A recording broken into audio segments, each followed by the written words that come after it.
I'm going to call this meeting of the Planning Commission to order.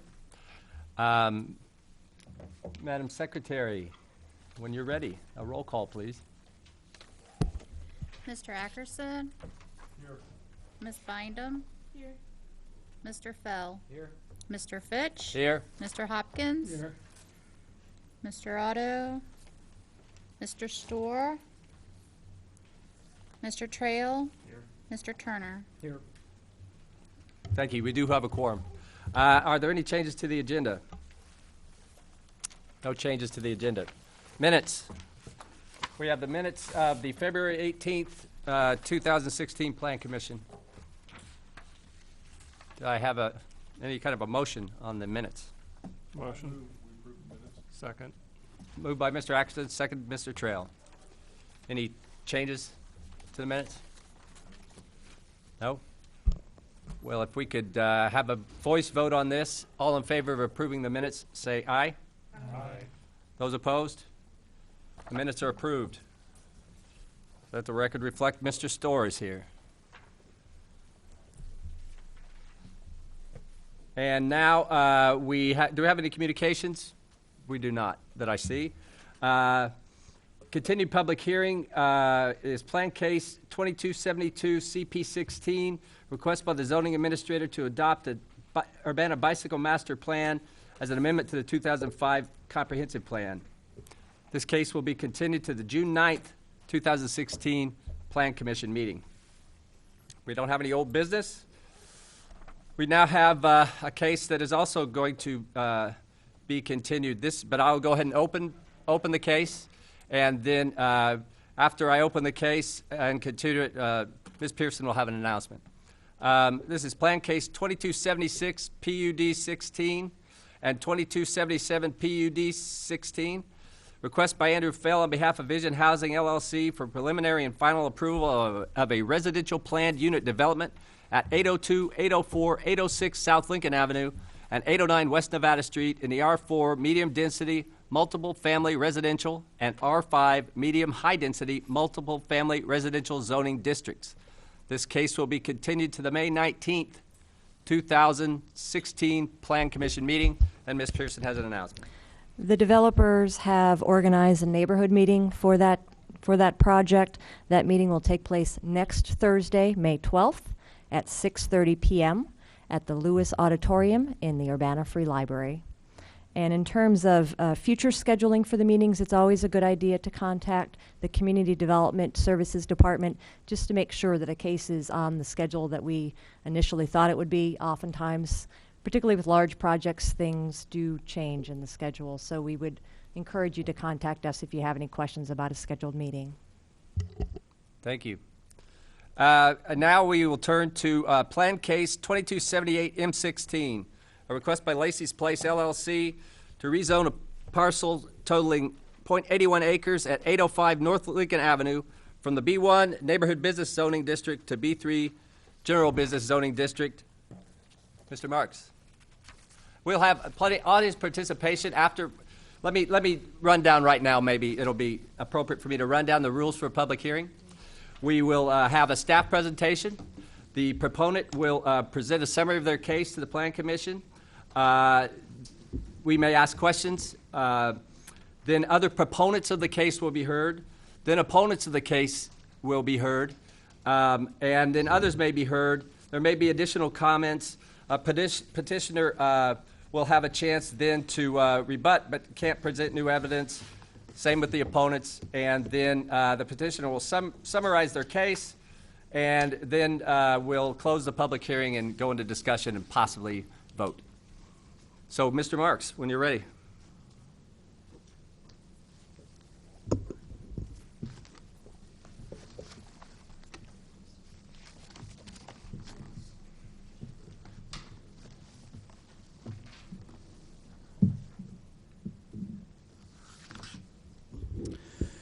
So the following is a request by Lacey's Place LLC, Series Urbana, to rezone a parcel totaling 0.1 acres from the B1 Neighborhood Business Zoning District to the B3 General Business Zoning District at 805 North Lincoln Avenue.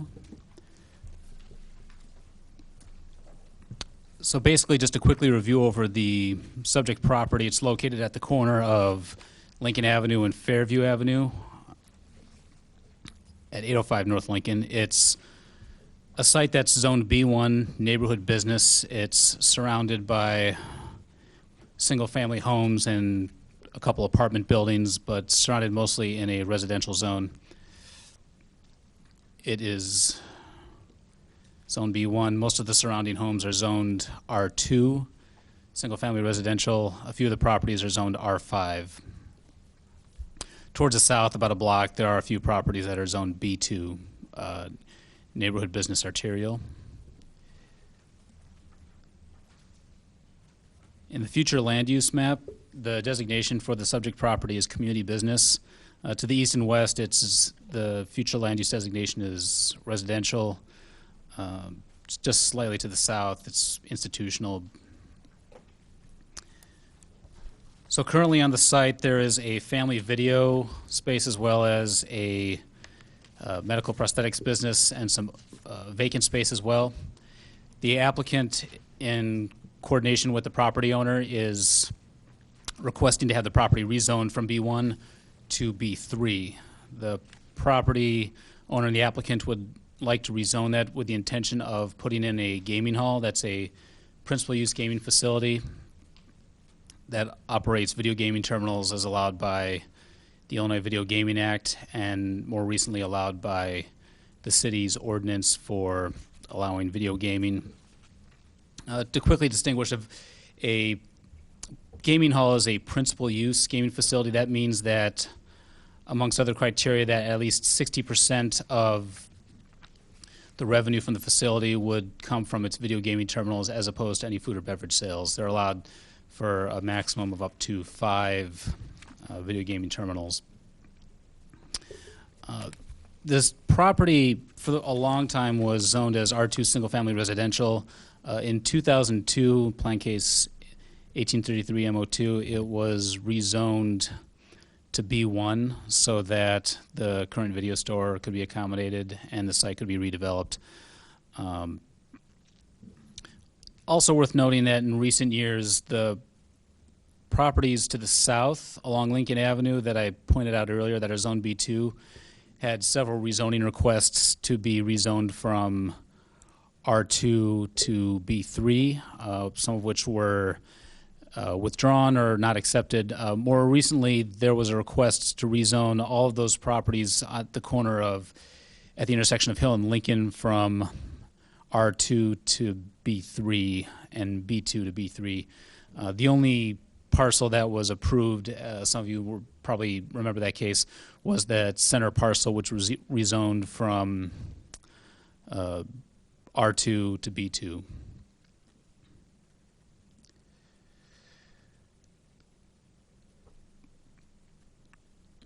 There are a few aspects of the comprehensive plan that, in terms of the goals of the city, that deal with the requested rezoning. That might include the goal of preserving and enhancing the character of Urbana's established residential neighborhoods, encouraging compact, contiguous, and sustainable growth patterns, minimizing incompatible land uses, promoting infill development, and creating additional commercial areas to strengthen the city's tax base and service base. It's worth bringing up the description sheets that the city has for the B1 and B3 districts, as well as B3, B4, or more specifically B1 and B3. To specify a gaming hall, which the applicant seeks to put in place, requires a liquor license and gaming license from the city, or a G2 license if it is a principal use gaming hall. And the gaming hall is only allowed in B3, B4, and B4E, part of the reason that the applicant is requesting from B1 to B3.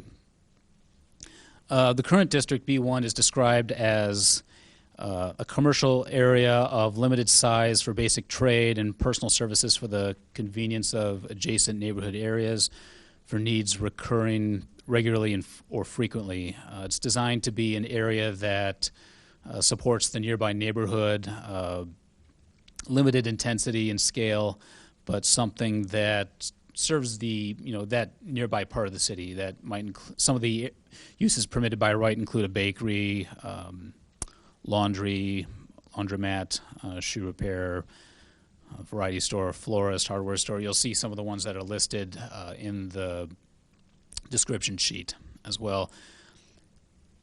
To quickly go to, it also has development regulations which specify the scope and scale of what sort of a footprint a development might have on that property. The applicant is not seeking to redevelop the property or make any significant exterior changes or add on to the building at all. The building footprint would be kept in place according to the proposal from the applicant. The B3 General Business District is described as a district that is intended to provide areas for a range of commercial uses wider than that of neighborhood business, but at a lower intensity than central business being the B4, which is downtown, meeting the general business needs of the city. B3 has a wider allowance of uses that could go on a B3 site as opposed to B1 or B2. Might also include tavern or nightclub, ambulance service. There's some more wider range of uses that are permitted under retail and commercial conditional uses as well. It also allows for a more intensive floor area ratio. It doesn't have any height limit, although the height would be limited by its proximity to neighboring properties and the setbacks that it has. But as I said, the applicant has given no intentions of significantly altering the footprint of the building. To just quickly reviewing over some pictures of the building, there's off-street parking that's made available. Its proximity to homes as well. There are homes across the street, 1 or 2 apartment buildings nearby. The circumstances that would be created by rezoning from B1 to B3 would allow for a gaming hall, which is permitted by right, given that the applicant can successfully be granted a liquor license and G2 gaming license. But it also opens up the property for, as I said, a wider range of uses that might, if the current video store leave or the ownership changes hands or the gaming hall leaves, it would avail the property to be used for a wider range of uses in the future. Some of those might include a gasoline station or tavern, nightclub, pawn shop as well. And so it also would make the site available for a more redevelopment of a larger or more intense scale than necessarily the B1 would allow. Another circumstance from redeveloping from B1 to B3 is that it would create a spot zone of sorts. That means one property with of a particular zoning designation completely surrounded by other designations. There would be a few B2 properties on the next block, but it would be the only B3 property for several blocks in every direction, and most of the other properties are of a lower density, lower intensity of use, and residential for that matter. So to go from R2 to B1 to B2 or R2 directly to B3 prevents a transitional scale of intensity, which is usually a goal within zoning, to have a transitional sort of buffer between intensity of uses from a B3 parcel to nearby single-family homes. A gaming hall might not necessarily be a property with an intense intensity of use, more intensity of use than what currently exists, but the property is rezoned to B3. It does put it indefinitely at the possibility of being redeveloped for something more intense than the gaming hall or the video store or the medical prosthetics business.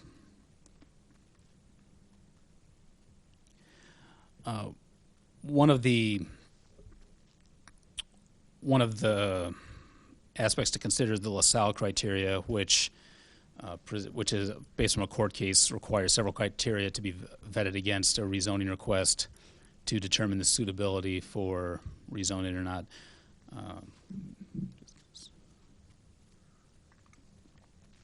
The first criteria, the existing land uses and zoning of the nearby property. This factor relates to the degree of which the existing and proposed zoning districts are compatible with existing land uses and land use regulations in the immediate area. The existing B1 zoning and land use of a video rental store, medical office, and vacant space are compatible with current and proposed zoning.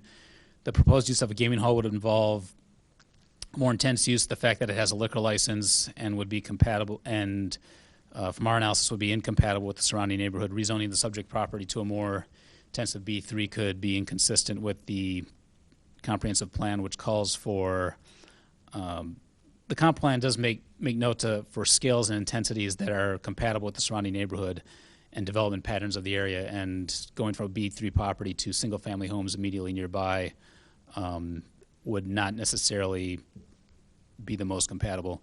The next criteria is the extent to which property values are diminished by the restrictions of the ordinance. That is the difference in the value of property as a B1 neighborhood business and the value it would have if it were rezoned to B3 general business. The proposed rezoning will allow more types of uses, greater intensity. The property values theoretically might increase, although the residential properties nearby would have undetermined effects because of their closer proximity to a B3 district. With that, we state that the city planning division is not does not deal with appraisals, or a professional appraiser has not been consulted regarding this particular rezoning request. So just any discussion for that should be considered speculative. The third and fourth criteria, the extent to which the ordinance promotes the health, safety, morals, or general welfare of the public, and also the fourth criteria, the relative gain to the public as compared to the hardship imposed on the individual property owner. The questions here apply to the current zoning restrictions. Do the restrictions promote the public welfare in some significant way as to offset any hardship imposed on the property owner by the restrictions? The existing B1 district is intended to allow business to serve the nearby neighborhood, but not being too intensive to the homes and to the residential parts that are nearby. A B3 would make the property available for, as I mentioned earlier, a wider range that could potentially be more disruptive. It would allow greater intensities of scale that might not be compatible with the surrounding neighborhood and also be inconsistent with the comprehensive plan.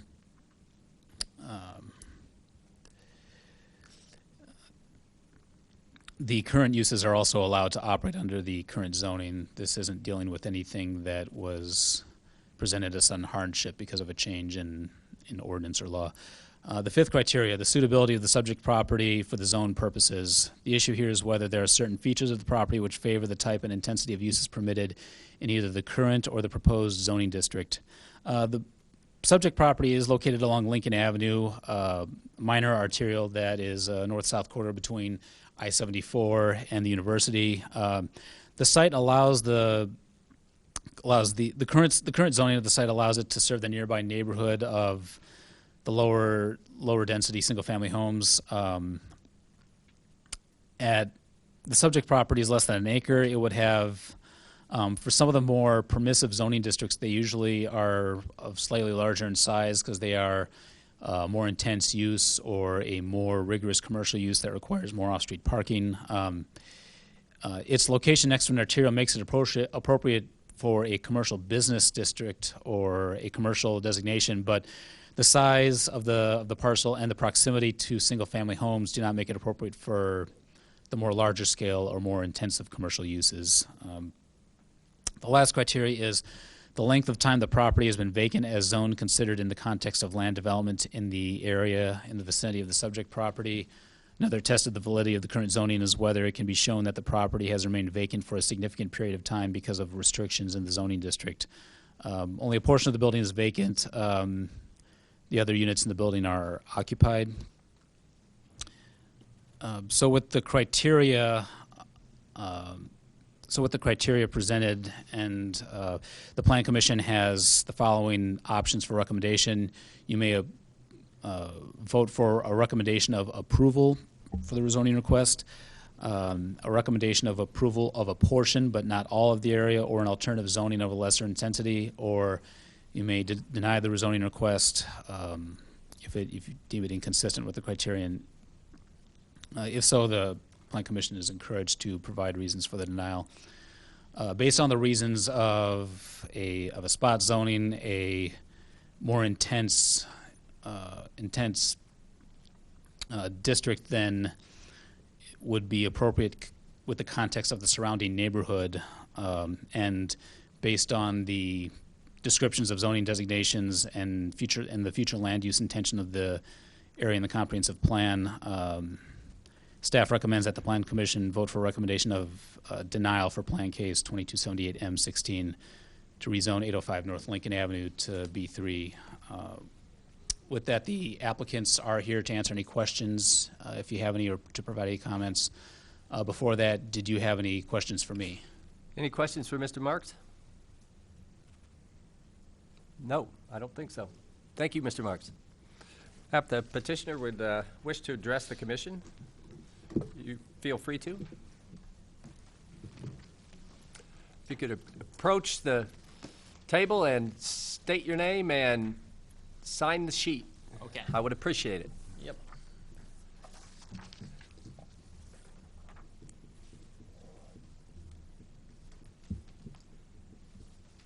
Okay. Good evening. My name is Jeff Rayberger. I'm here to speak on behalf of Lacey's Place. So I'm sure you guys are familiar with some of the locations that we've built in the area, whether it be Champaign or whether it be Urbana. Lacey's Place actually started out in Champaign on North Neal Street. That was where the first location was built.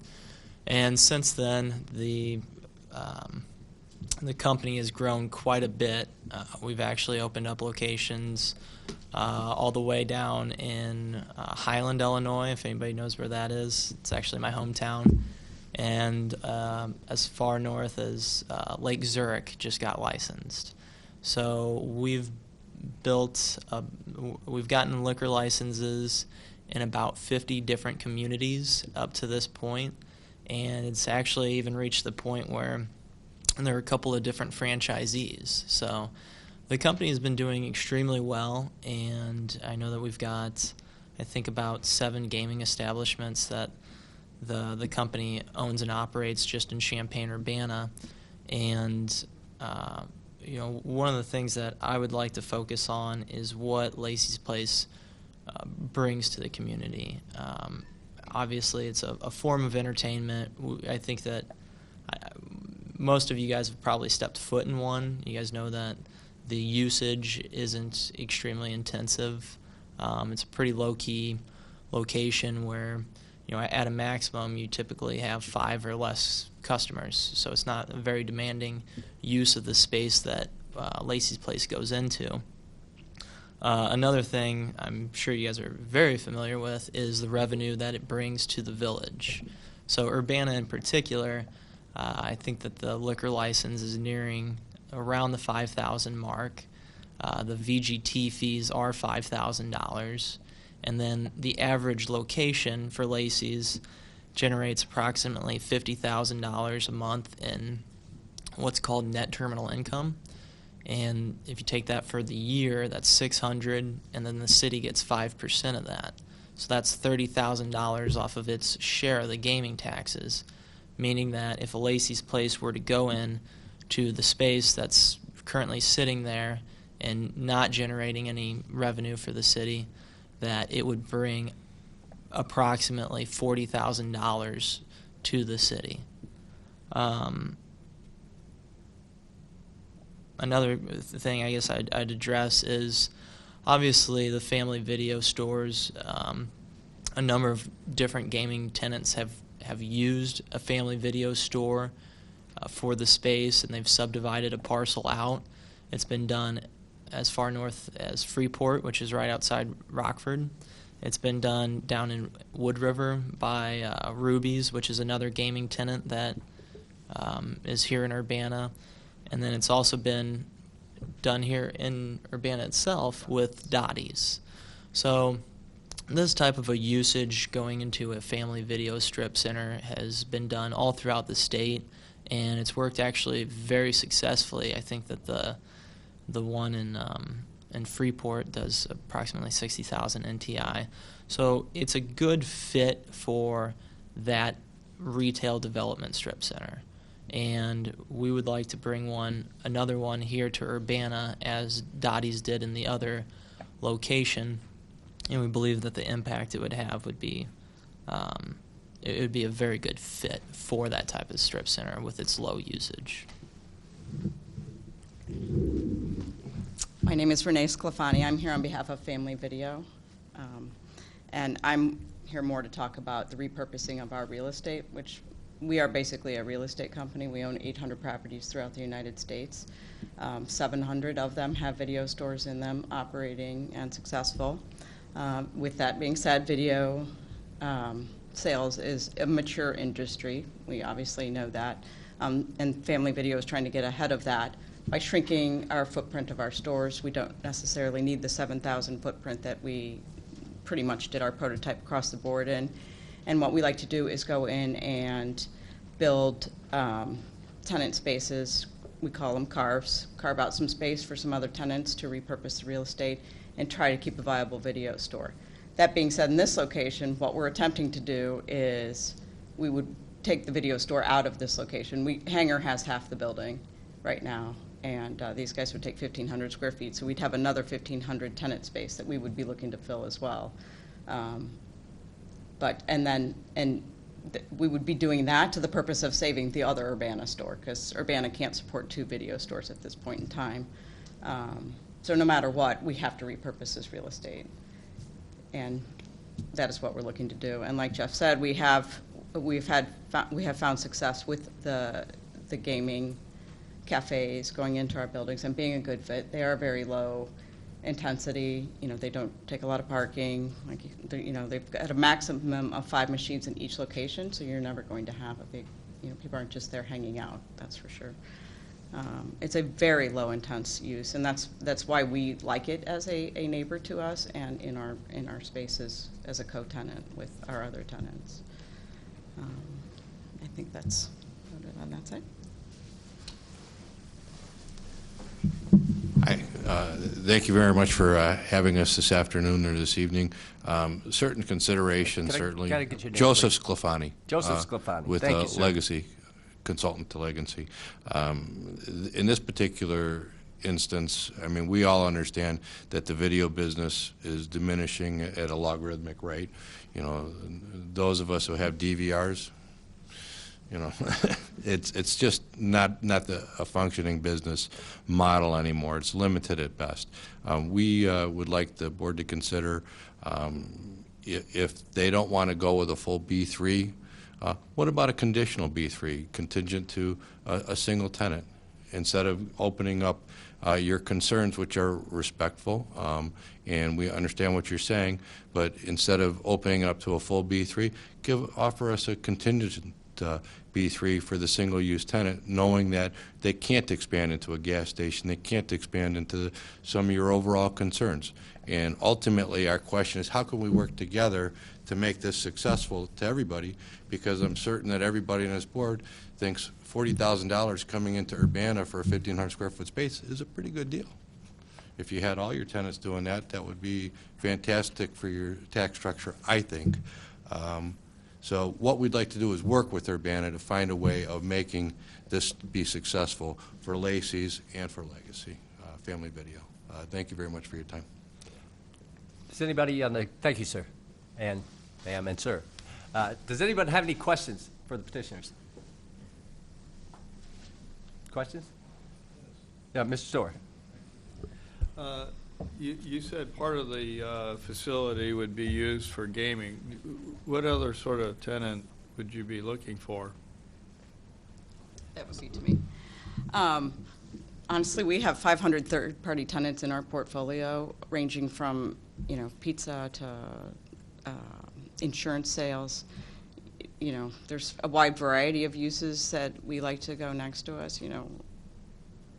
So it's hard to say because we haven't marketed that vacant space yet. But we're willing.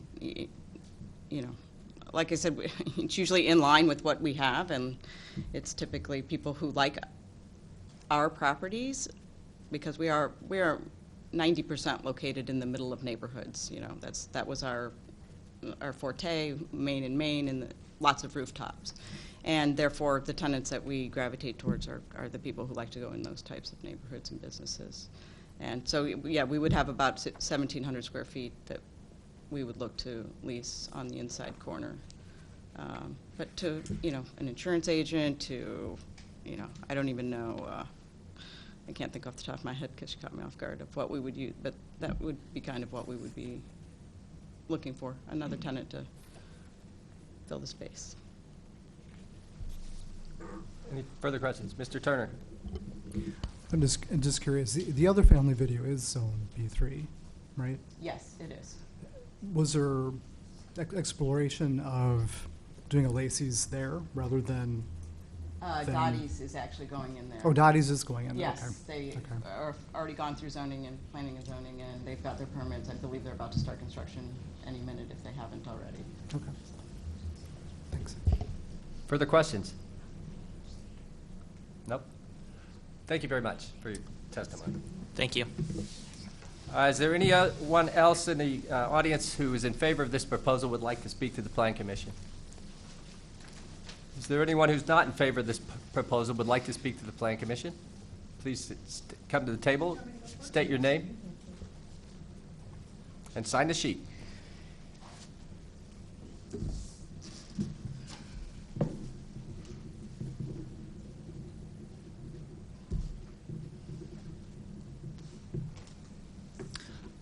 Good evening. My name is Dr. Betty Anderson. I'm a born in Urbana resident, longtime resident of this town.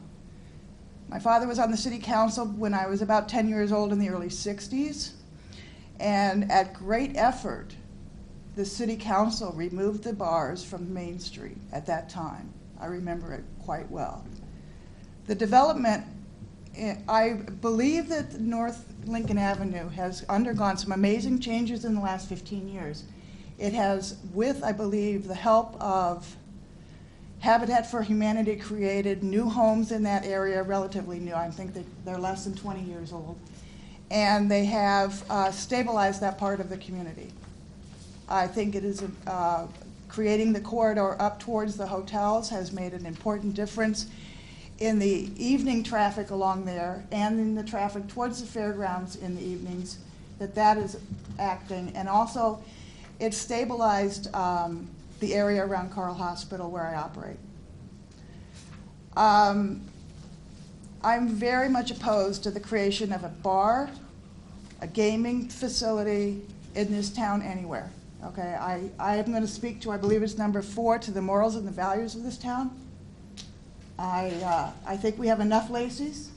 I think that the public has been sold a bill of goods about gaming and gambling in this state, where we were told that originally it was only going to be on the riverboats, and we now have it infiltrating everywhere, including restaurants in Southern Illinois. I think we have enough of them. I don't care about their tax revenue. You know as well as I do, we need tax revenue from other sources in this town. And we have, as a city, have been denied of those sources of revenue. I don't believe that $30,000 a month is going to make a hill of beans difference to this city. However, to the children of that community, or that area of our community, to the people who live in those single-family homes, we owe it to them to preserve their right to live a peaceful life without having a bunch of drinking and gambling, in whatever form that may take. And that's pretty much all I have to say. I'm done with the drinking and the gambling. I'm done with it. We're not getting the money back to our schools that we were promised from the gambling before. I don't think you're going to get, I'm just done with the whole aspect of gambling to get revenue, okay? We need to go to work to get revenue. We need to build jobs and corporations and not gambling facilities. And we don't have any bars, as far as I know, unless I'm wrong, last time I was downtown. We don't have any just drinking facilities anymore. They're all in context with food and restaurant services. Does anyone know of any other bars in Urbana? Which one is it? Is that only drinking, or do they serve food? They serve food. Yeah. It's primarily bar, but it's also an entertainment. And they do. I don't know if I personally don't go to bars. I'm a mom now. It's a big draw of Iron Post. It's an entertainment thing. entertainment venue, rather. It's primarily a bar. And it is not on Main Street, which is what my father and the council fought very hard for, to pull that stuff off of our streets when we were growing up. So there you go. There's a few others also. But they have liquor licenses, but I don't think that they are, that you can sometimes see in the smaller towns where you just pull up and drink. It's just, you just drink and watch TV. So it's a different situation. Whether there, I was actually shocked to see at one of my restaurants that I used to stop to along 70, a family restaurant that was on, I think it's Mile High Pies, I don't know if any of you seen it, on the way on 70 to St. Louis. They now have 4 or 5 of these gaming things, and here it's walled off with a piece of rope. It looks ridiculous, okay? We don't need them anymore. Let them stay on the riverboats, that's my feeling. I'm sure there's other people in this town who feel the same way, but, you know, $30,000 a month isn't gonna do it, and if they've got 7 already and whatever they have in the state, that should be enough money. How much money do people need? That's the question we really need to ask ourselves. Any questions for Yes, me? any questions for Dr. Anderson? Because I'm a little outspoken about this. Mr. Storr? Clarification, I think, correct me if I'm mistaken, I thought that was $30,000 a year. Is that, That's even more ridiculous. is that Okay? correct? I'm a small business owner. I mean, it's ridiculous the amount of taxes that I pay in here. $30,000. You need that much? I mean, I'm sorry. I'm just opposed to it. I'm sorry that they're over on Springfield, and I think they're across the street by Big Lots. I can't remember for sure. I haven't paid attention since I'm not a gamer. I gamble with trying to get my work done. Okay, so that's my feelings. Okay. Any other questions?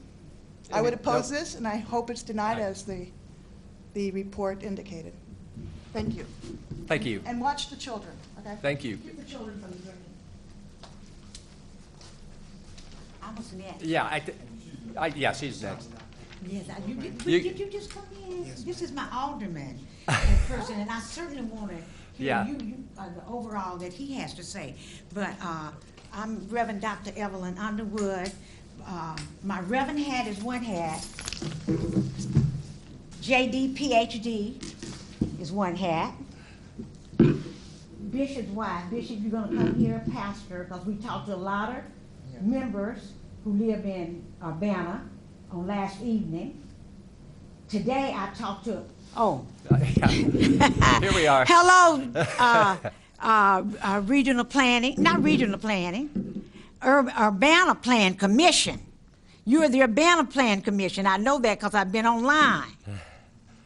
And I talked to a lot of people today because I just found out about this, I think it was Monday.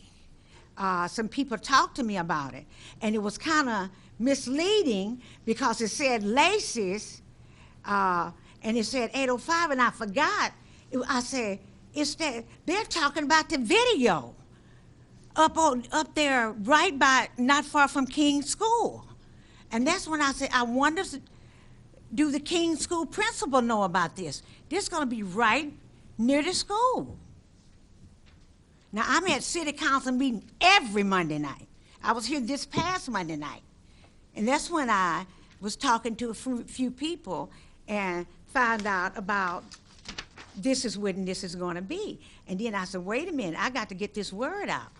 And then that's when I looked, I said, it's number 7.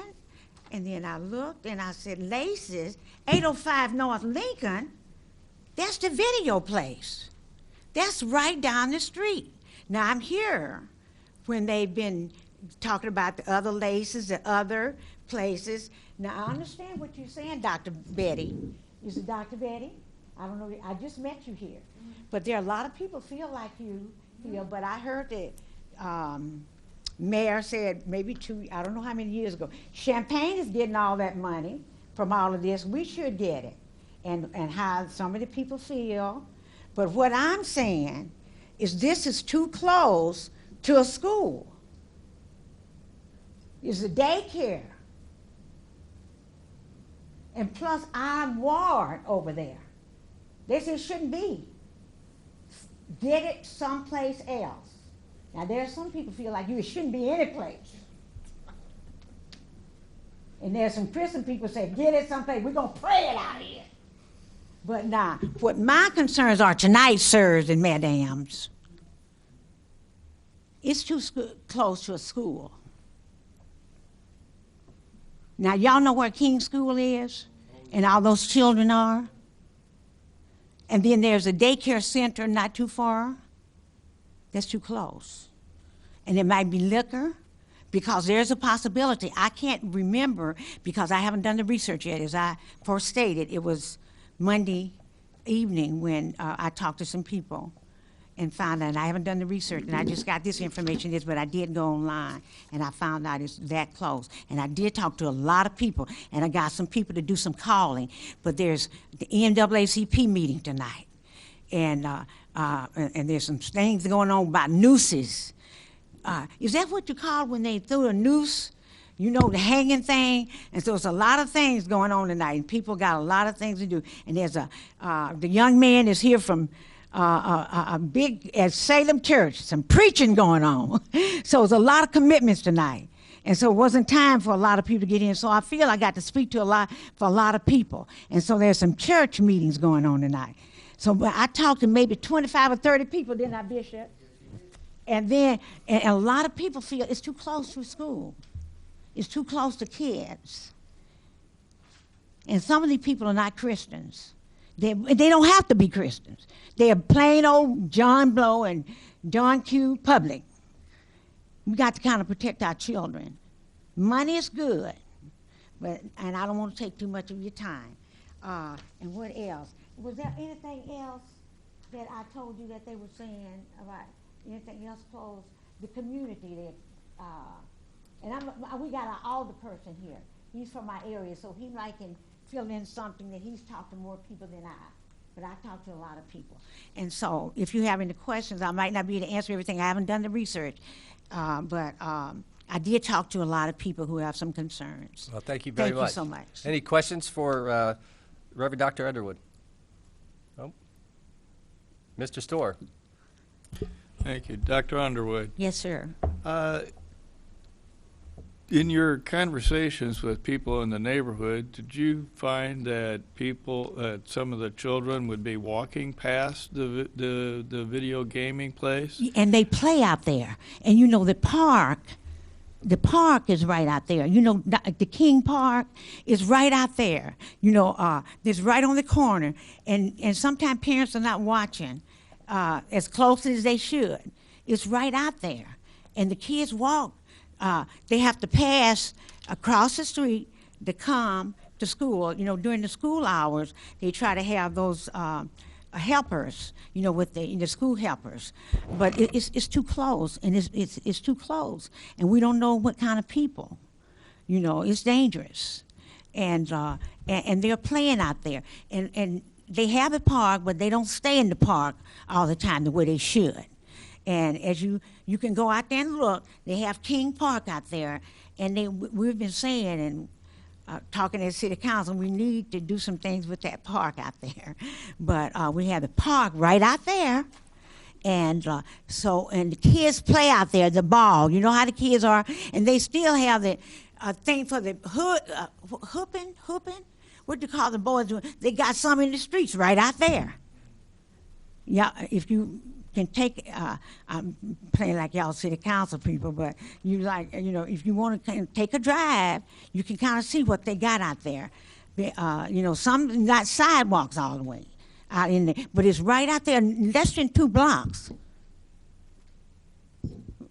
And thanks for asking, because I had forgotten about that. It's close by, and they have to come across that street, and a lot of people go to King School. A lot of children go to King School. And they have to cross that, yes.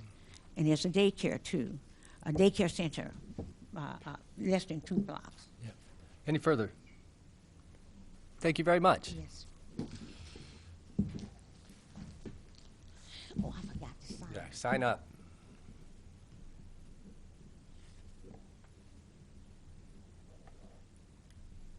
Can I put et al? Sure. There's more than me. We'll let the record reflect that all.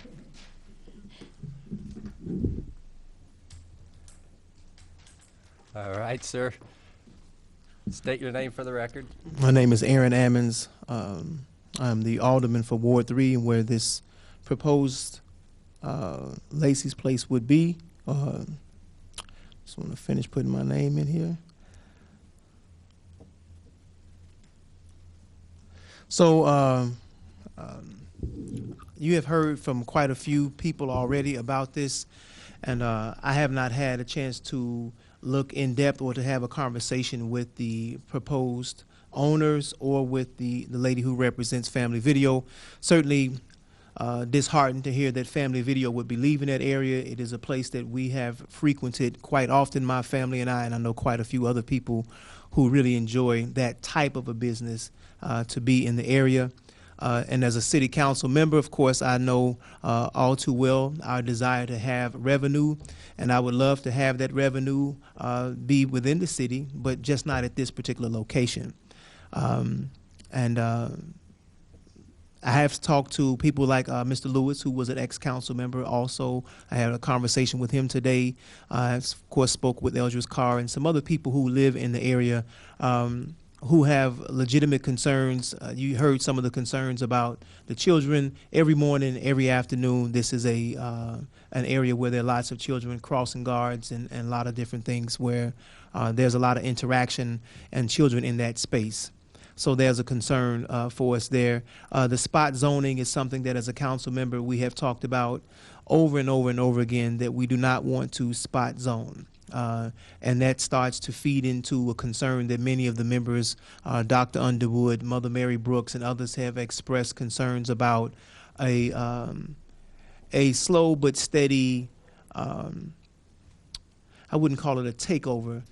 That wouldn't be the best set of words to use, but concerns about business zoning and things like that, and the change of the neighborhood.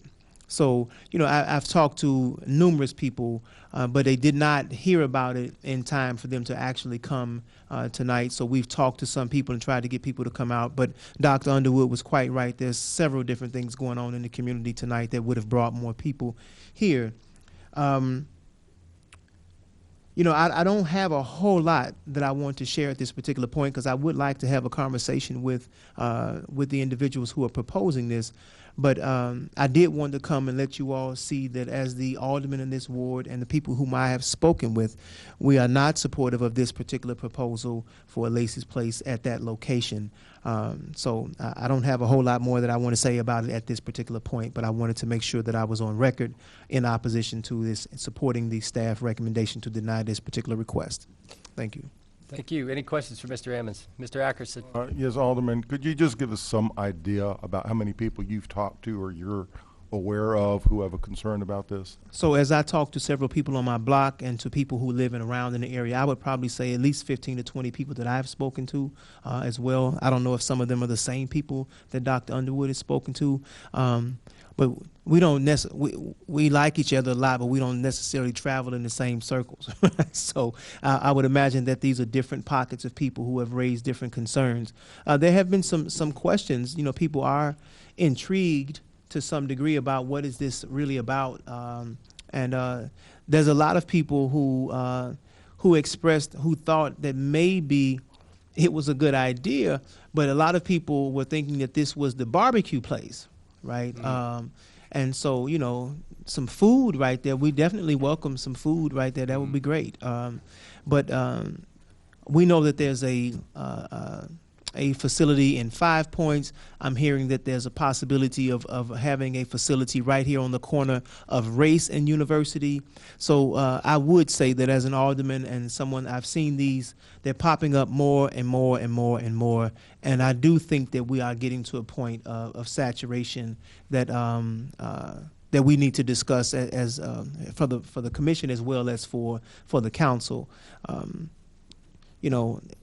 I understand, like I said, revenue and the need for all of that, but I do think at some point you do have to, one of the things we've talked about extensively in the city of Urbana is the culture, the environment that we have in the city of Urbana and why we love it the way, for the reasons that we do.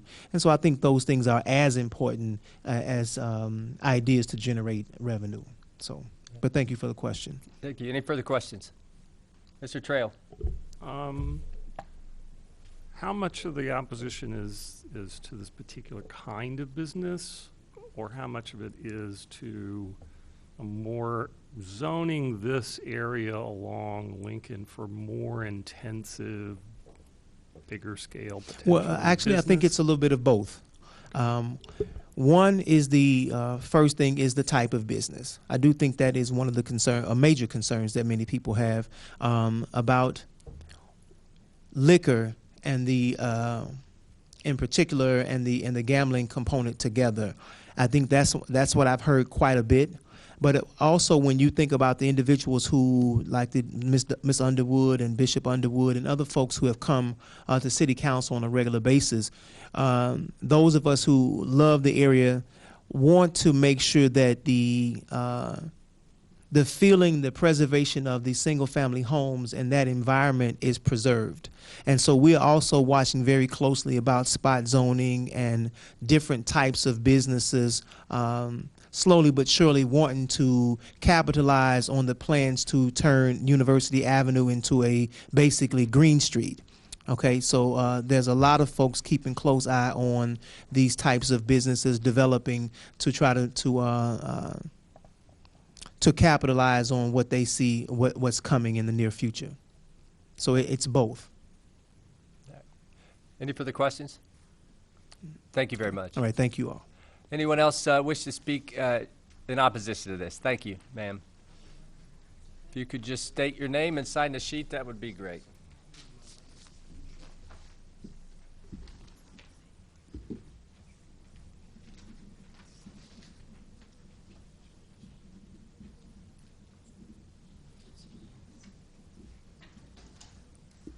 Good evening. My name is Eldris Melinda Carr, and I am a resident of Urbana. And so much of what was on my heart has been said by the previous persons, and I just wanted to add, related to the principles of the neighborhood and basically city of Urbana, the morals were mentioned with reference to a moral impact, also the public welfare and the hardship. And I've talked to someone and a few people, the families that currently are involved in that sort of business, they frequent those businesses, is causing impact, negative impact on the families and their, being able to pay bills, being able to, it's taking money from the mouths of the children because they're spending their money, paychecks, on this type of business when it's only supposed to take maybe a couple dollars. It's actually taking paychecks. And I talked to someone tonight, and I used the example of when I was a young girl and I went to the fair for the first time, and I had, $20, and I'm thinking, okay, I'm just going to play this one game, and I'm going to, get something to eat. And by the time I played that one game, I didn't have any more money left, and I didn't get to eat, so I went home crying, and I didn't go back unless I went with my mother because I knew there was a temptation for me. So we're creating temptation, additional temptations in our community that need to be prevented. Our families. We're seeing all this, violence and things that are happening. The permeation of drugs, and I'm just saying alcohol is considered really a drug, but it's legalized. And it's hurting families. It's hurting families. So the hardship, I want to speak on that, the hardship of the families. And that I talked to one person in particular that has a lot of Facebook friends, so I know she talks to a lot of folks. So knowing from, and I'm in the ministry as well, so people in the church who are going to these places and become addicted. And how do they stop? How do we help them? So we're on the side of trying to provide counsel for people in the community so they don't go to these places and spend their livelihood. So I wanted to speak from that point of view. Everybody else has said some wonderful things, and I agree with everything that's been said so far on this side. So I just wanted to add that part. We're Any creating questions? more addictive behavior. So. Yeah, thank you. Any questions? Well, thank you very much. Anyone else wish to speak in opposition to this petition? Sir. Once again, state your name and sign the sheet if you would. Okay.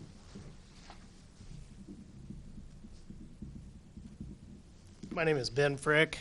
I wouldn't say that we're necessarily opposed to the business coming in. We own and operate the small construction company that has the building adjacent to the west of, shares the same parking lot with these folks. My concern's more with maybe the business model of what they're proposing, as this is the first that I've, researched or done anything with. I've never stepped foot into any of these types of facilities that they own and operate. I don't know the hours that they operate.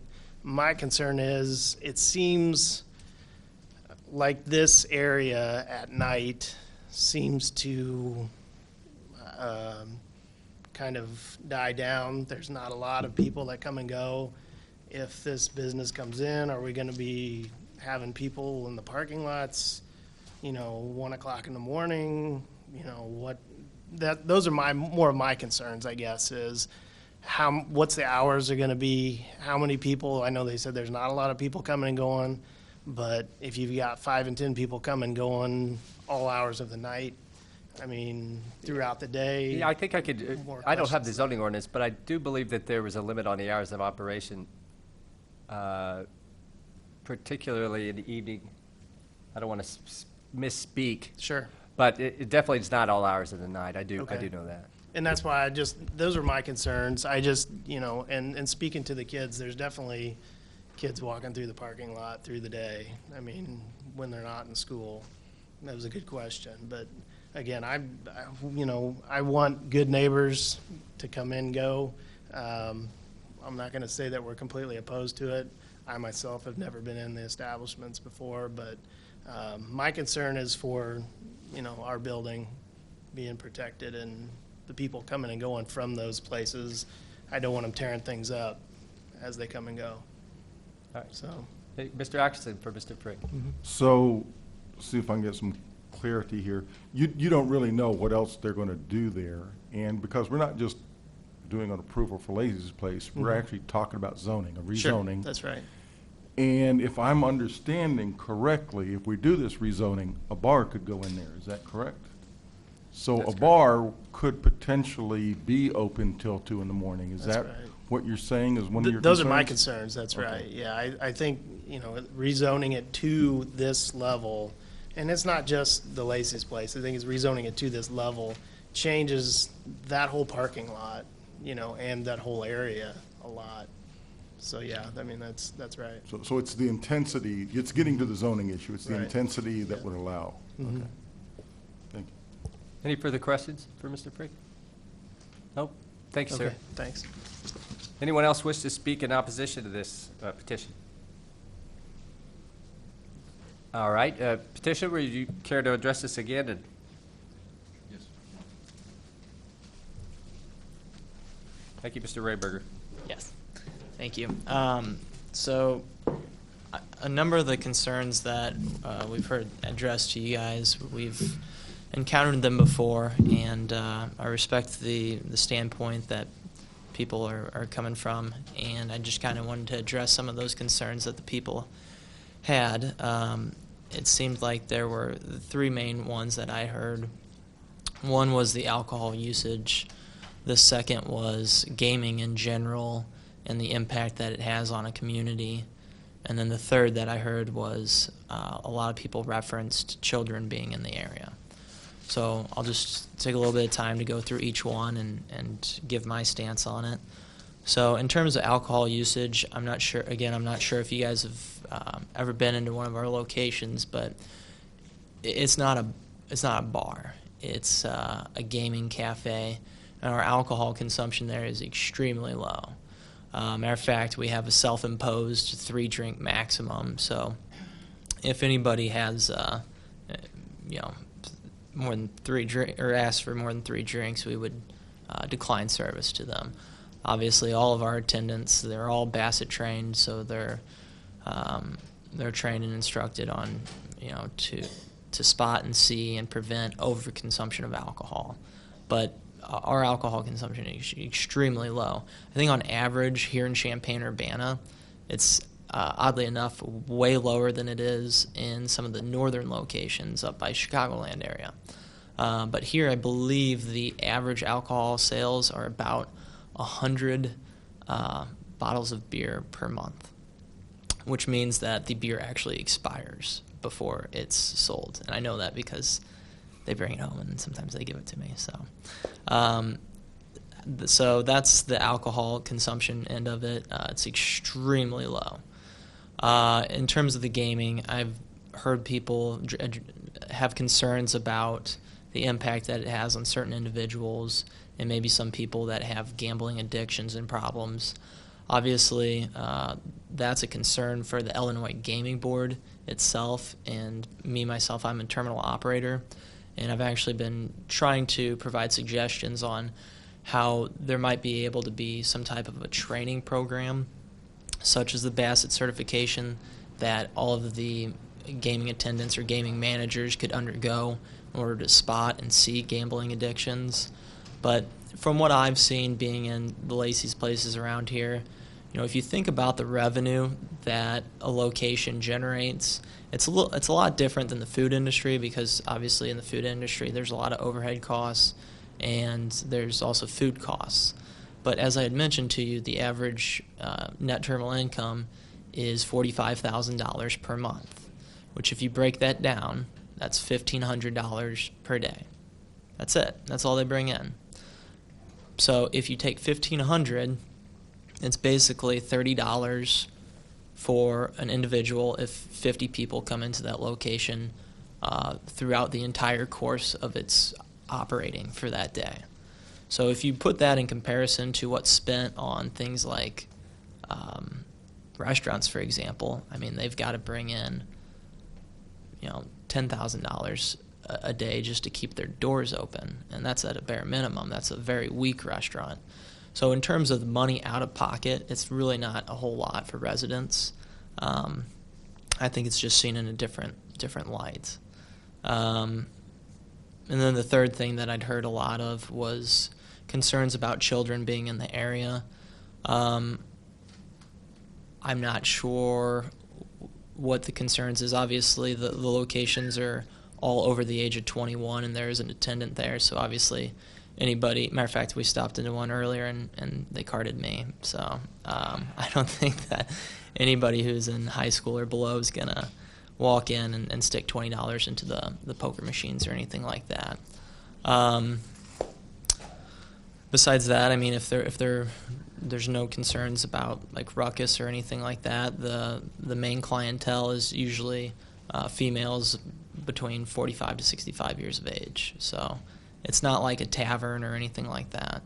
In terms of usage, I mean, there's already a parking lot there, so I don't think that I didn't know if the concerns were the children coming into the gaming establishments or the traffic flow of people getting hit, or I'm not sure what the concerns were with the children. But obviously it's over the age of 21, and it's a very low usage for that spot, probably lower than any type of usage that could potentially go in there. Got a question, Mr. Otto? Yeah. Your comments, I mean, are more addressed as if we were a licensing agency or something for your business. The question in front of us is B1 to B3. I understand. And B3 allows by right liquor, bars, and so on. Do you have anything to address that? So would it be possible for us to do a kind of like a one-time variance specific the only question to in front of us is B1 to B3. Yeah. We don't have any other questions in front of us. It's B1 to B3. Okay. What would you? What was your question? He's saying that we're learning a lot about learn a your lot business, about the but business. that's not really but- the question, because we're not licensing your business. The only question is B1 to B3, so the particulars of the business aren't really relevant, because it goes to the property, not to the applicant. Zoning goes to the property. We would respectfully ask to table this matter till the next meeting so we can represent to Christopher Marks and represent this as a conditional use in lieu of going from a B1 to a B3, and have further conversations with the aldermen, and then also prepare more documentation towards a feasibility study and our due diligence of what's supported by your community and the interest in this business. And then with that said,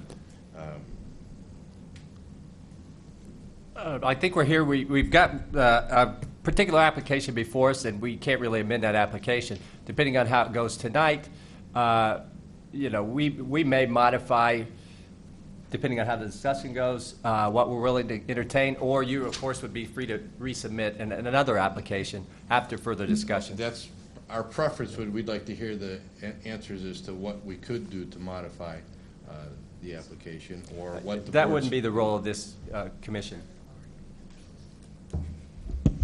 I just wanted to make it clear that a gaming hall is not allowed as either a special use or a conditional use in the current zoning of B1. So you would not be able to, we could not accept an application for that. It wouldn't be a process it could go through. All right, well, thank you. Then we'll stick with where we're at and forge through. All right. Any questions, Mr. Trail? I have a question for Family Video representatives. You said you rented these properties to all kinds of other types of businesses, right? That were compatible with the current zoning. Oh, not necessarily. Our properties are zoned across the board, different. I understand, but what I'm trying to get at is your position that there's something about the current situation, this property, that this zoning makes it impossible to gainfully rent out this location to anything other type of business without moving to a B3, regardless of whether it's Lacey's or something else?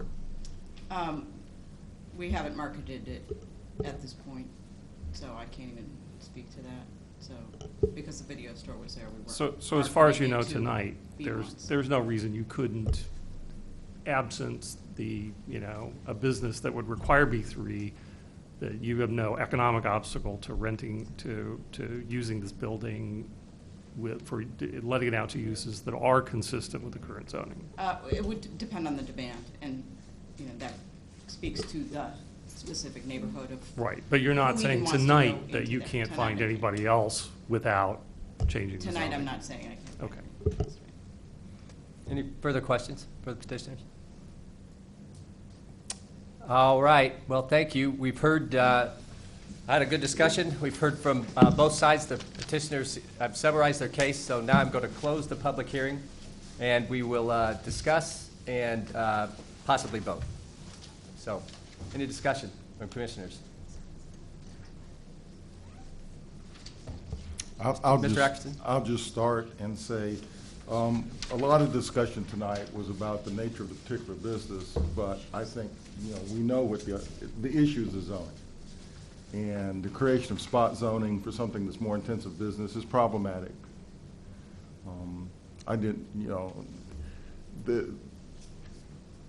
It's currently zoned for appropriate business in the area, and I think to change that and impacts not just the individual business, but the whole neighborhood there. So I think that's the real concern. Any further discussion? Mr. Trail? And I didn't hear that there's anything special about the location that would really create pressure to upzone it in a general way. I mean, this would just be upzoning it, I think, to allow one particular business in, whereas it sounds like there are plenty of other uses that might, be compatible with it. I mean, All right, further discussion or? A motion? I'm going to make one point. To me, this is not unlike the case we had just south of here, but more intensive. So I'm going to skip through all the discussion and make a motion. I'm going to move that we send plan case 2278-M-16 to the City Council with a recommendation of denial. Second. Mr. Fell with the motion. Mr. Hopkins, second. Any further discussion on the motion? All right. Madam Secretary, when you're ready, we can have a roll Could we call, have, please. could we have reference to the LaSalle criteria or findings of some sort? Yeah. On what basis is your motion for denial? Is it the reasons laid forth in the staff memo? I'll go with that. Reasons laid forth in the staff memo, including mainly the intensity, the range of uses that would be allowed, the scale of the structures that would be allowed incompatible with the neighborhood. I agree. Yes. All right. Thank you for. So is that an amended motion? It's not an amended motion. I don't think it's a statement of the reasons for the motion. All right. So we're ready for a roll call whenever you are. Ms. Bynum? We're recommending for denial. Motion to deny. Right, yes. Mr. Fell? Yes. Mr. Fitch? Yes. Mr. Hopkins? Yes. Mr. Otto? Yes. Mr. Storr? Yes. Mr. Trail? Yes. Mr. Turner? Yes. And Mr. Ackerson? Yes. The motion is approved. It will be forwarded to City Council with a recommendation for denial. Do we have any idea when that meeting?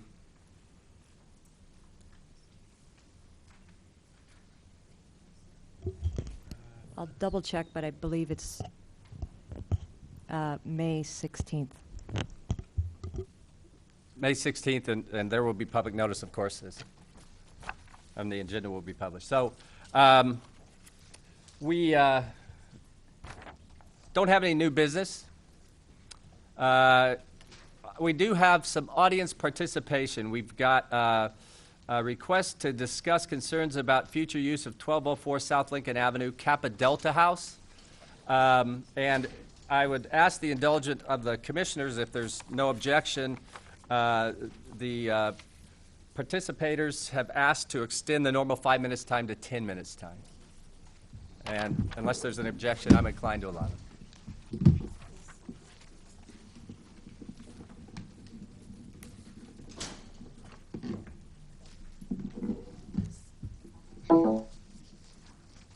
Thanks. Oh, do you want me to do that? Thank you. No, I do not. I'm just kidding. Thank you very much. We're not in a public hearing. They're going to give us a presentation entitled, Yeah. that's a good point, and as soon as we get settled down here, I'm going to address that.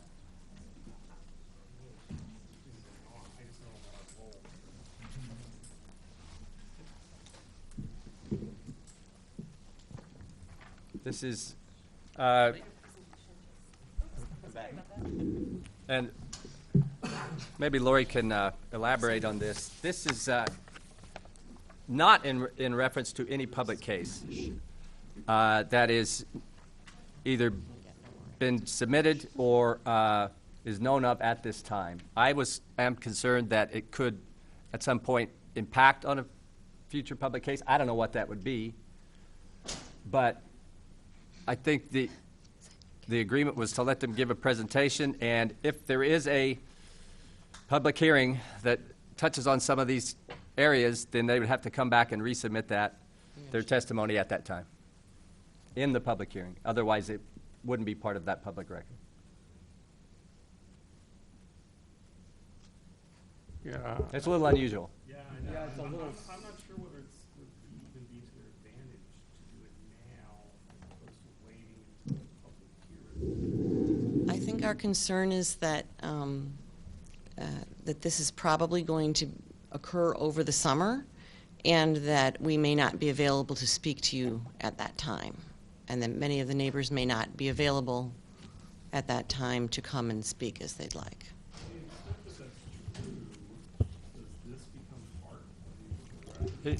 Lori would have to answer that. If it is made part of the public record by reference, Potentially, we could include the link to the video. If that's the case, please speak into the microphone. There are ways that it could be introduced as part of that public hearing, but it would definitely need to be introduced as part of the public hearing in order for anyone to consider it. Do we need to take any special action right now to ensure that that happens? There is Can no happen public- at a later date? There's no public hearing, nor was anything advertised that you would be voting on this item. So, as far as I'm concerned, I don't think you can make any action. Well, it's less that it's beginning than action. I just get to the root of my concern. Now we have a later public hearing. Potentially. Right? And we want this to be part of the, but, you know, public hearing, it's evidence and rebuttal and the whole bit. I know in court case, in criminal case, there was methods for taking evidence and making part of the record outside of, you know, the process or whatever, but I'm not saying I know what we should be doing. I'm just saying I have a question in my mind. If their intent is, and it sounds like to me, you would like it to become part of the public record at a later time if a case does materialize, is there anything that we need to do that would ensure that would happen today, or are we just all at sea? You would need to do it during the public hearing, and you could reference this in advance of that. Of course, the information would need to be made available to the petitioner.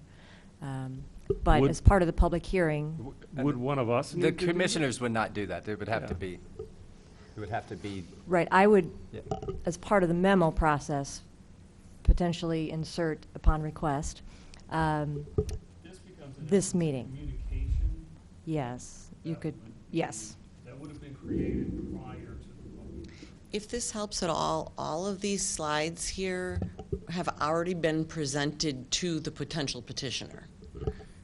Is that? Part of the official record of the public hearing, you know, want us to be able to, in essence, theoretically, if it's not made a part of it, we're not supposed to make it part of it. That's correct. So I know you want it to be part of our. That's okay if it's not. Well, somebody will come here who represents our perspective and put at the actual We meeting. might all be gone, and a new set of here. I'm not suggesting that would happen, but it is possible. And I'm sorry, we didn't have any idea this was this complex. We just asked for time during the public comment period, so I apologize. I'm saying, I realize what you want to do, and I just want to make sure there's something we need to do right now today. I appreciate your caution. If we Thank don't you. do it, it messes Can it we, up. can we just request that if this becomes a case before us, that it's automatically referenced? Can we ask that now? Yes, however, you're not asking it as part of that public hearing. You're asking Yeah, I it don't as... think we can do that. I think this is Mr. too Otto. complicated. If there ever is a public hearing, someone can come present this. I think they're wanting to put down some markers in advance to let city staff and others know. And I think they have an opportunity for public comment, let's hear it and go home. We don't need to discuss it. It's not a part of the record. Someone can introduce it to the record. They have the right to speak on sports. Theoretically, though, wouldn't that require notice that this is a public hearing? It's not a it's public not a hearing. public They're hearing. just It's- talking to it's us about communication. things on their mind tonight. Yeah. It's a communication. They're cats. This property, that's it. I'm not opposing all this. Okay, so let's just hear it and then go home, because we're spending 10 minutes talking about it, but it's not a public hearing. They haven't asked for it to be. All right. We are, I'm a nurse. I don't know what the best thing to do is. Well, We'll do we just whatever want to you make see sure that the fit. process is fair in the long run, and I that, appreciate that. you know, there's no, nothing creeps into it that would make it have the appearance of being unfair. So go ahead with your presentation. Okay, If I thank can you. just jump in, just to advise everyone not to discuss this item in any form or fashion. Just to be completely safe, perhaps no That would be questions wise. even would be That's appropriate. So questions are not. I am not an attorney. However, I don't wouldn't think we'll ask any if I were in questions. that I think seat. Mr. Otto's suggestion is appropriate. Okay. That's the kind of thing I want. Yeah, that's I'm fine. gonna check We want to make sure. Sure. Whatever you think is best. Okay. Good evening. I'm Sarah McAvoy. I live at 805 West Michigan Avenue, across the street from Twin City Bible Church. And My name is Louise Cooney. I'm at 801 West Indiana, and our house has a historic landmark status. Hi, my name is Elizabeth Hoyam. I'm at 803 West Michigan, and I live next door and across the street from the church. Thank you. Okay, so we're just here for a few minutes just to discuss our concerns about the Twin City Bible's imminent presentation of a special use permit for the Kappa Delta House at 1204 South Lincoln. And so this is an aerial view from 2002. And if you look at that, if I can use the mouse a little bit. Can you see if we move the mouse, can you see it on your screens? I'm not quite sure how your technology works. Oh, yeah, we can see it. Okay. Fine, then we'll do that. Okay. Okay, so Find my cursor.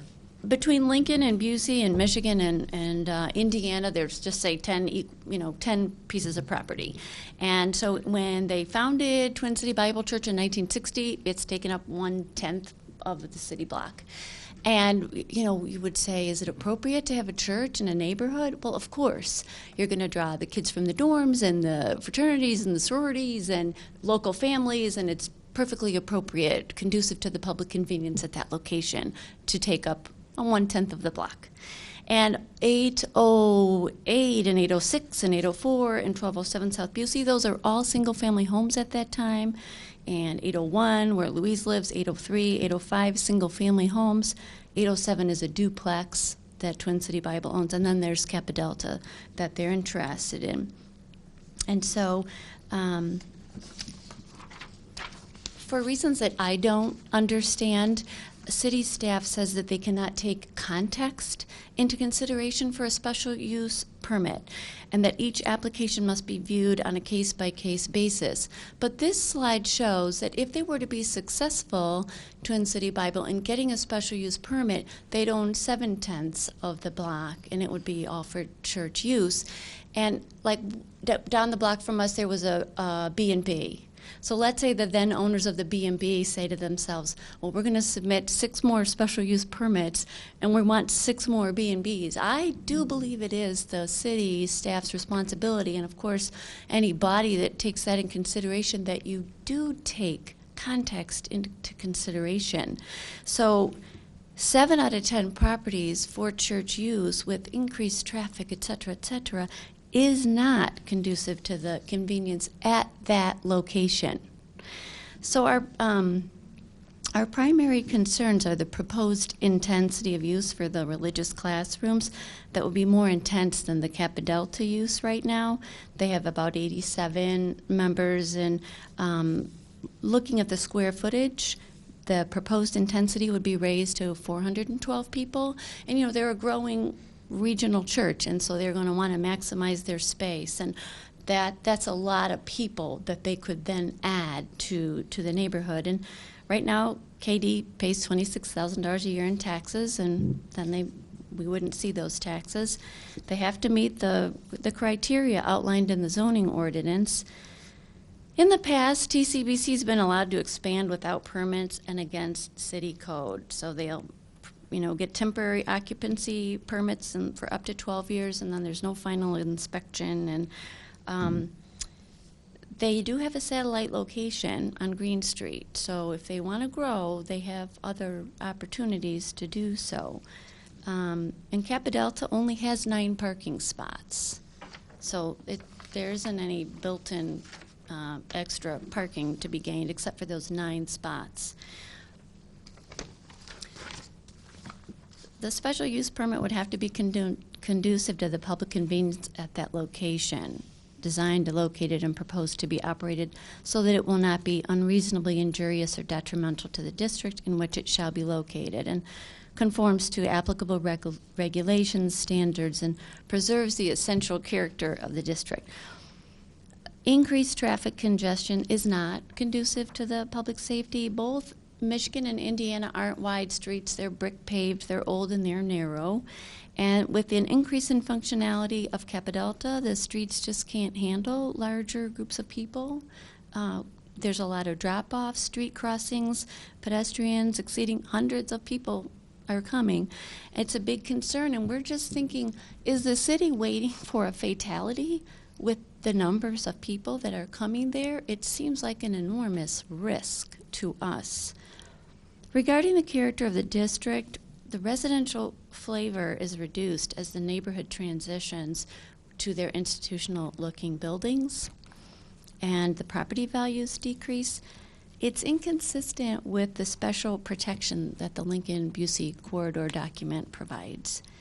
And parking at McKinley is not conducive to safety because of the large groups of people crossing the street there and often not at the crosswalk. It's not safe to cross at the crosswalk, even if you are at the crosswalk, but try going in the middle of the street, look out. And of course, the downtown to campus plan does single out the south end of the Lincoln-Busey corridor as unique. Only R1, R2, and R7 are allowed. And my beloved statement of protect and preserve the character, scale, and integrity of established low-density areas by discouraging inappropriate and incompatible zoning and development. So I know that you probably received my email in April, my passionate email, just sort of outlining the history, and there's just a few additions that I wanted you to note. So they purchased the 810 West Michigan in 1960, and then the house next door in 61. It was single-family residence, and it became the parsonage, and the caretakers lived there. Those were our neighbors at that time. When I moved there, that neighbor was still there as the caretaker. In 75, TCBC purchases and uses the duplex at 807 West Indiana as a youth building. They never got a special use permit. There was no hearing. But suddenly in 1992, there's an occupancy permit for 120 people. Everything that we're presenting here is documented, and Louise went through all the files for the city, so it's all documented. She'll provide a booklet when the special use permit gets submitted. In 1992, TCBC submitted a special use permit to expand their sanctuary by 15 feet, and they did that at 810 West Michigan. In 04, they demolished 806 and 808 right across the street from us, and these homes became their annex with a 22% variance granted through special use permit. There are open space ratio and setback questions. All of the neighbors objected to it. And in 07, they purchased 804 West Michigan Avenue, a single-family house. In 09, someone at the church purchased 1207 South Busey, the Sutton House, and they donated it to the church. And in 2012, TCBC submitted a request to demolish 804 West Michigan. So it's November, Christmas is approaching, I get this thing in the mail, the house across the street from you is going to be demolished for 11 parking spots. So now I'm fighting 11 parking spots right before Christmas. And they're, of course, free to demolish the house. I mean, nobody can stop them from demolishing it. But the city did say at that time, you can demolish it, but we're not going to give you a special use permit for 11 parking spots. That's not conducive to the character of the neighborhood, et cetera. And so the house is there. It's still there. So now they would like a special use permit for the 1204 South Lincoln. I'm sorry, I'm going to have to ask you to kind of wrap it up here pretty quick. Okay.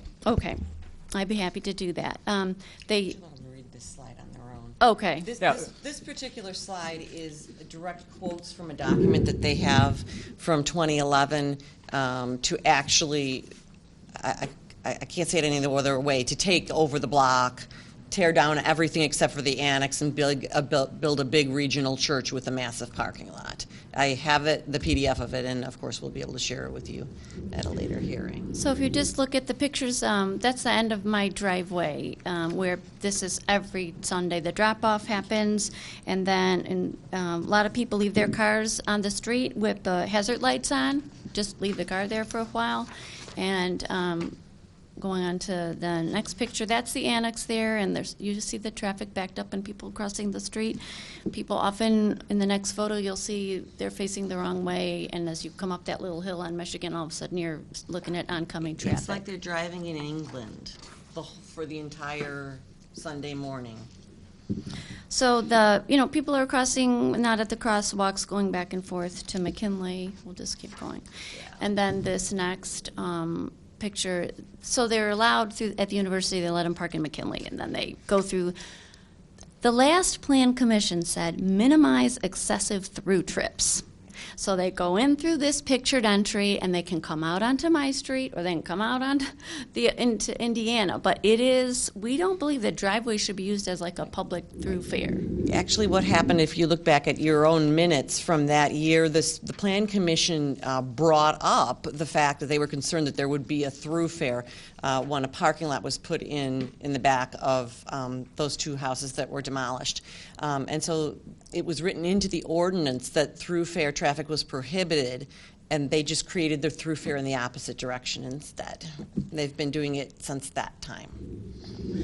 Well, Twin City Bible's complaining, saying if we don't buy it, it's going to be boarded up. And even in a city meeting that was brokered between neighbors and TCBC, the city said, but we don't want to see it boarded up.